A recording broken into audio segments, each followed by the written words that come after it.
আসসালামু আলাইকুম।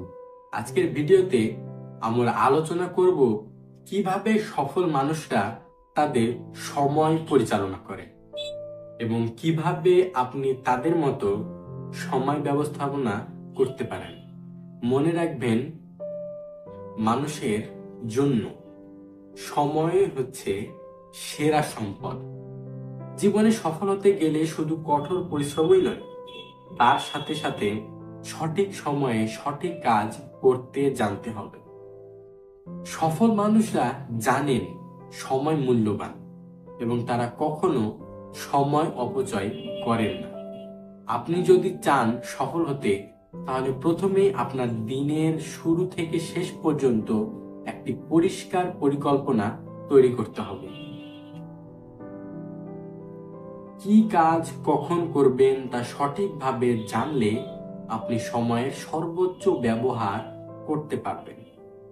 সফল ব্যক্তিরা জানেন একাধিক কাজ করা মানে কোনো কাজ ঠিক মতো না করা।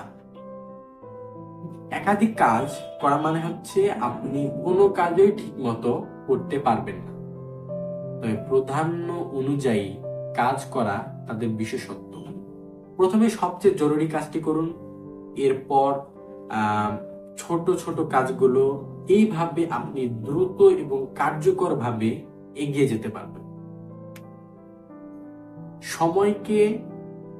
সময়কে শ্রদ্ধা জানিয়ে এবং কাজগুলো সঠিকভাবে সাজিয়ে রাখলে আপনি আরো বেশি কাজ করতে পারবেন কম সময়।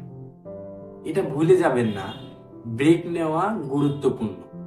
সফল মানুষরা জানেন কাজের মাঝে একটু বিশ্রাম নেওয়া আপনাকে আবার উদ্যমী করে তোলে।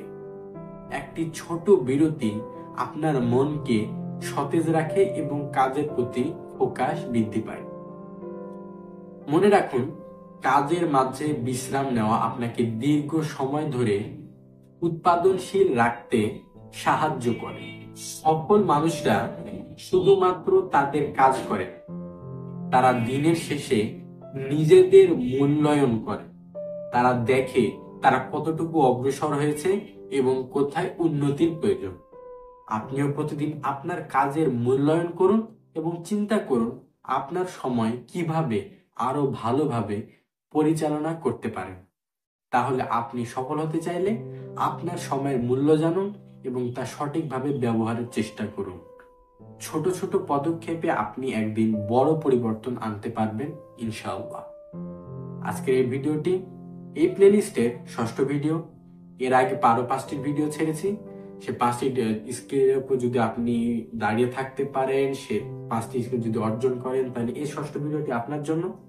এই স্কিলটা যদি আপনি অর্জন করতে পারেন, তাহলে এরপরে আমি সপ্তম ভিডিওটি ছাড়বো।